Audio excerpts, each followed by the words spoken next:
Hello, everyone, and welcome back to It Starts With You, Human Rights and Equity at Thames Valley District School Board. So we are really excited today. We are going to talk about competing human rights. We have a case scenario that we're going to go through for you, and we really want to make this as if you're sitting around the table or on the screen with us. And we're going to go through, and this is not just for administrators or educators, so we will talk about that also before we end our segment today. But just to remind you, so it starts with you, and I'm Michelle Young, and I'm the Human Rights and Equity Advisor here for the Thames Valley District School Board. I hand it off to Ken. And I am Ken Overeem. I am a system principal and system staff development. Really excited to be here again with Michelle and the human rights team. Amanda, do you want to go ahead? Sure. I'm Amanda Bravoots. I'm the Human Rights Specialist, and I have been at the board just since November of 23. So very happy to be here as well. And I'm Andrea, also part of the Human Rights team. Thanks for having us on again. I'm the Human Rights Policy Advisor, and this is such a great scenario to talk about, so I'm really excited. Yes. So to start us off, Andrea is going to share her screen so everyone can see the actual scenario that we're talking about. And then Amanda has offered to read it out for us as well. Yes, so in the scenario, we have Jordan, who in grade 9 tried out for the boys track and field team. Although Jordan didn't make the team, he was able to train along with the team to help improve his skills and confidence. At the beginning of grade 10, Jordan shared with school staff that she identifies as female and wishes to compete with other girls. Jordan tries out successfully for the girls' track team and becomes the top competitor in the long jump and 100-meter sprint, as well as the anchor for the relay for the girls' relay team. Another female student, Malika, who participates in track and field and qualified for WASA last year for the 100-meter sprint and long jump, is upset about being displaced by Jordan. Malika's parents have complained to the track and field coach and to the principal that their daughter has been unfairly denied the opportunity to return to WASA, which stands for Western Ontario Secondary School Athletics Association, in case people didn't know that. They do not agree with Jordan competing in female athletics because she was born a male. Other staff have received questions and concerns from caregivers, some of whom have children participating in track and field, and are looking to the principal for clarity on whether Jordan's participation on the girls' team is fair. Other students are also talking about Jordan's participation. Jordan has been absent from school over the last week. Okay. Thank you. So you can even stop sharing. I hope I was kind of scrolling You helpfully. did. You did a good job. I was trying to get it to fit all in one, like in one space, and it just wasn't doing it for me. Yeah. And then you get people like me with my failing eyesight that I can't see. I can't see. I think it's So smaller. it was there to sort of assist people. But I guess who wants to read the first question? And that's just the questions are just kind of a guide, and then we're just going to have a conversation, but something to just start us off. Yeah, I can read the first question. Whose rights are potentially engaged in this situation?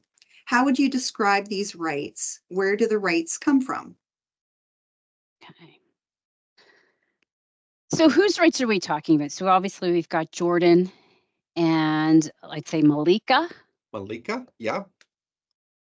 And would we even consider the other students as well? Yeah, we could potentially talk about the other students as well, because some of those students have been impacted by this, and some concerns are being brought forward from parents, Yeah, caregivers. I think it's absolutely the caregivers, the staff potentially. I mean, I think we always want to talk about the rights as and the potential rights, right? When we're talking about different situations, because that's how we sort of explore whether or not we're actually talking about rights, or maybe we're talking about something different. And if we're talking about something different, what are those things? Are they interests? Are they rights that arise from maybe other places, other legislation? what exactly are those things, and kind of exploring who has rights and who maybe doesn't have rights is, I think, a really helpful conversation, right? So do we think that Malika has rights in this situation? I think Malika has the right to participate in track, which she's doing. But I don't think she doesn't have a right to take a spot from Jordan that Jordan has earned. So when Malika's parents and the others are talking about fairness, so and a lot of people, and so I'm gonna pose the other side. So I do know where we should land on this, just so our viewers understand. We really do. We're the Human Rights Office, but also what I think a lot of the arguments that do come up are like, what's my right to participate in this sport, and I feel this other person doesn't have a right. So how do we weigh those out? Yeah, I think we're talking a little bit about maybe what amongst that whole discussion is a human right, right? Who has a human right that might be protected by the Human Rights Code, and who maybe has a right that comes from some other place. So rights, for example, to fair participation in sport. Um, so I think I agree with Amanda. She's saying, well, Malika has a right to participate. Malika has a right to participate on a track and field team that aligns with her gender identity. Mhm. Um, and she's doing that. So her rights are being respected and enforced in that scenario, right? Um, and so that's the human right that exists. I think then the other conversations are more about interests in fairness, right? And sport really protects that as being something that's fundamentally important. Um, it isn't that's something different than a human right protected under the Human Rights Code, right? So we have to maybe separate the conversation around fairness and rights to fair participation from the conversation about a right to participate in sport in alignment with one's gender identity, which is protected by the code. So the fact that last year Jordan participated as a male on the boys team, and since that time now identifies as female, does Jordan have the right to now participate against other females? What do we think? I mean, I I can say the same for Jordan as for Malika. From a legal perspective, Jordan has a Hmm. right to participate in track and field on a team that aligns with Jordan's gender identity. So how does Lived gender identity. okay, good. So their lived gender identity. So how does I guess I'm just looking at that. So what guides us within the Thames Valley so you did talk about league from a legal perspective. So specifically, I'm thinking, um, what would someone turn to as far as something to sort of guide and support that? Yeah, great question. Um, so we have as a board, we have guidelines on how to protect and enforce the rights of gender diverse and trans identifying students and staff. And those guidelines cover things like athletics, as well as a whole range of other ways to affirm the identities and protect the rights of students and staff. But they're really based on the Human Rights Code. So they're giving life to the provisions of the code, basically, and kind of um, giving us some information about what code rights look like in those particular contexts, right? In when we're thinking about students and staff. So that's for our board, and we're lucky to have that. The other things that exist are, so again, specific to Thames Valley, we have an elementary athletics constitution. So if we're thinking about an elementary context, we have an elementary athletics constitution that contains a gender equity framework that, again, specifically references that students will participate in alignment with their lived gender identity. Um, And the same is true now of the OFSA policy. So there's a gender equity framework under the OFSA policy. So if we're thinking secondary, we have a framework there that again reflects those same rights under the code. So we have other tools that will help us to understand what exactly is required and what things should look like if we are to effectively affirm people's rights in the education context, and specifically students who are participating in athletics, whether that's elementary or secondary. So, Andrea, I'm thinking in the role of a school principal right now. So things are sometimes coming at me fast and furious. Can you guide me to where I would find these resources quickly if I needed to find them? Yeah, the best place are at the Equity SharePoint page. So the Equity Learning team has done a great job of making sure that everything is there under the Resources tab of the Equity SharePoint page. You will find all of those things that I've mentioned. So that will give you kind of your one-stop shopping for those items. They're available elsewhere, so you can access for example, the OFSA Gender Equity Framework on OFSA's own website. The Elementary Athletics Constitution is a little bit trickier to find. It probably exists somewhere else on our intranet, like internally for Thames Valley employees.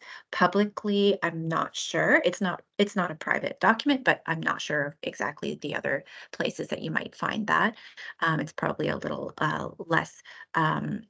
It's not maybe as easily accessed as something like an OFSA policy.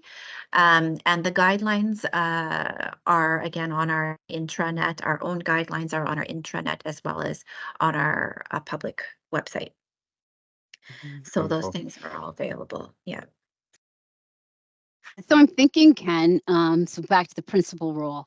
So let's just say Malika's parents come in and they're upset and they come in and they demand, they want to talk to you about this. They want to talk about the fairness, kind of like walk us through, not like word for word, but kind of walk us through, which I think would be helpful for other administrators.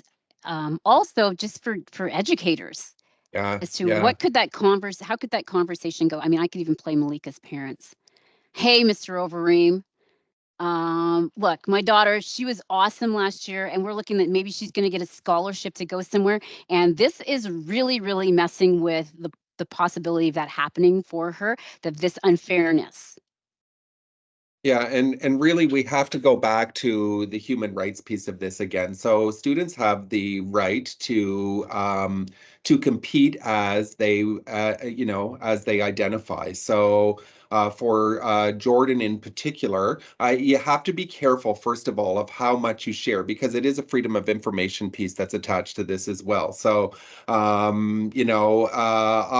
would be also checking with Jordan's parents to see that they're comfortable with, how we're approaching this.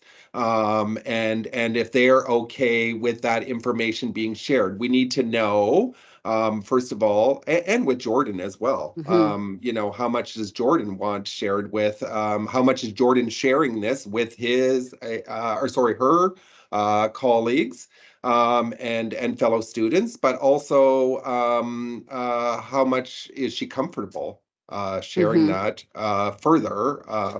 So I think there are lots of things that need to be considered here. I would tread very lightly if I didn't know that. So I would just be, just really talking about students have the right to compete as they identify.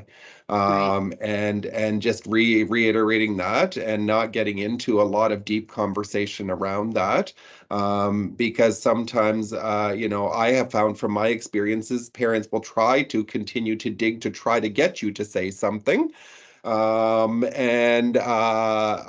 I would just tread very lightly and just keep repeating that statement.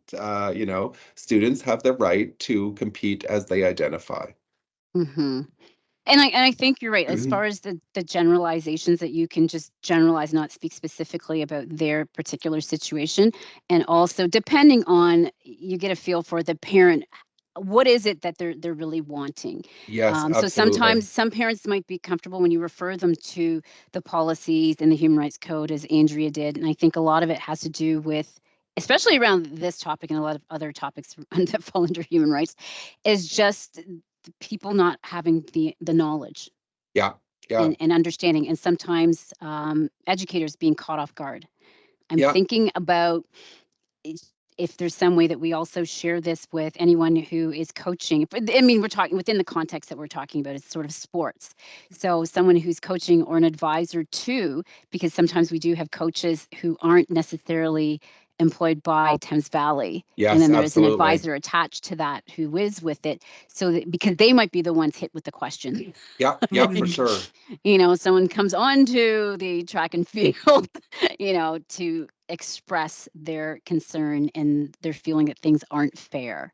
Yeah, yeah, and I think you're absolutely dead on with that. It's about equipping the staff also with knowing how to respond. Drawing their attention to the resources that we have available. I would probably print out copies of those resources so that they have them right in their hands and can refer to them as needed. But just making sure that all staff that are involved in that situation, including in many cases, you know, it may not just be the coach of the team, but some of the other staff that have regular contact with Jordan or Malika, or, you know, because they are all staff, depending on the relationship that Jordan or Malika have with the staff, they're going to turn to different people to express their concerns. Absolutely. Absolutely. So I got a question for you, Amanda. So what if the coach just disagrees with this? Like, no. Like, can they just say, I disagree? No, like the coach, the coach is bound to follow the, the coach would be bound to follow the guidelines that the board has in place for this. So if the coach doesn't agree, they need to silently not agree and follow what's in place so that Jordan's able to compete as a female. Yeah, and I think that's a really important what you said there, is whether, you know, because there are going to be cases where we do have staff that disagree, right? But they are Thames Valley employees and they are expected to, you know, follow Thames Valley guidelines, right? And so what they agree with or disagree with out of their role is different than when they are in role. But also when they're out of role in the community, they still need to be very careful with what they're sharing because they are still Thames Valley employees. Yeah, and we would want the coach to be supporting Jordan as well. Right. So yeah, absolutely. Yeah, that I'm glad you said that, Amanda, because I was just thinking of in all of this, and we're talking about policies and people are talking about fairness to their child. I sit there and I think about Jordan and other Jordans who are in the middle of it, and then their lives are being sort of dissected, and people are making or giving their opinions, and sometimes quite vocally. So when I think about this, it's not just the administrator or the educator, like you said, Ken. It could be previous teachers that Malika might have had, and that's who her parents go to because there's a relationship. But then I also think about, like, when my son at his school, he knows who the custodian, because the custodian gets the soccer ball off the roof for him. He also knows the custodian because he's a referee that he sees out in the community who referees soccer. So someone might turn to that person. So it isn't just that, you know, we're doing these podcasts just for those who are in the classroom, because we recognize that students and staff are in contact with everybody who's in that kind of school community, and that's where everyone kind of feels is home. So how do we ensure, because there might be a conversation that Jordan has with the secretary. Or they feel that they want to sort of weigh in on that. So really wanting to put this out there to everyone. The reason why we're wanting to do these podcasts is because it doesn't just lie with one space within Thames Valley, that so many spaces intersect. And someone who you might not think that Jordan might find support from, or Malika's parents. Yeah, absolutely. They also need to sort of understand. So when they are kind of brought into the conversation, they have a certain foundation of understanding as to this is what Thames Valley, this is where we are affirming all identities. So what does that mean? Yeah. That means sometimes. So I guess there's one question I did have for you, Andrew, when they say no rights are absolute and there's not a hierarchy. What does that mean? Mhm. So that's when we're talking about competing human rights, the idea is that we're not automatically or inherently going to prioritize one right over another. So they're all equally important when we're speaking about human rights specifically. That they are not absolute in the sense that these situations are going to come up all the time. This is this is life, right? This is life, this is work, this is sport, this is everything that we do is really, rights colliding in different spaces in different ways, right? So we accept that even though we protect and enforce these rights, that they are never absolute. Very rarely. I've never seen it where we're able to really give full and perfect expression to every single right. It just doesn't happen. We're always in conversation about rights, perhaps being narrowed to allow for other rights to be expressed as much as possible. So that the purpose of having conversations like this about rights that potentially come in conflict or compete is really to find ways to have the fullest expression of each right, acknowledging that it's not going to be perfect. It's never going to be full and absolute. So that's really the idea, is that although we want to protect and enforce these rights as much as possible, they're fundamental to who we are, but we also acknowledge that we live in the world, right? We don't live in a vacuum. And so in most cases, there are going to be conflicts and there's going to be a balancing that has to happen to ensure that we can see them as fully expressed as possible. Great, thank you. I'm going to encourage everyone to go and look up where you said where the various policies are. And I love Ken's idea. Just if you're an administrator, just print off a bunch of copies and hand them out to your staff. And I don't want to exclude. I would say make it accessible or encourage all of your staff, everyone who's in that building, to become more familiar, because these are conversations that are going to continue. And also for people when they're not in their school, like just the regular day-to-day, and other people are sort of chiming in because they've heard about some of these issues and things that have been taking place, that people at least feel that they have the knowledge as to where Thames Valley falls, where our position is on this is really important. Michelle, and if I can just add, and I think Yeah. you hit a really key point, and don't forget to include your custodian and your secretarial staff, because they sometimes have those really key relationships with students. Sometimes our students who may not, or may be leaving class for whatever, or late in attendance for class or whatever, have really, really key relationships with the custodian and the secretaries, and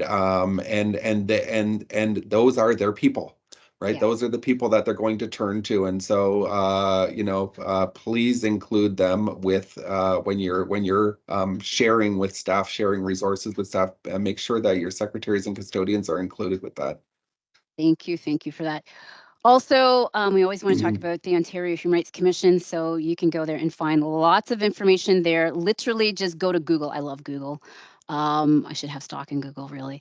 But literally, go to Google and just put in competing human rights Ontario, and it will take you directly there, and it will give you more detail what we were talking about, like the key legal principles and how we will come to analyzing certain situations and land where we land, because sometimes it might not make sense to people.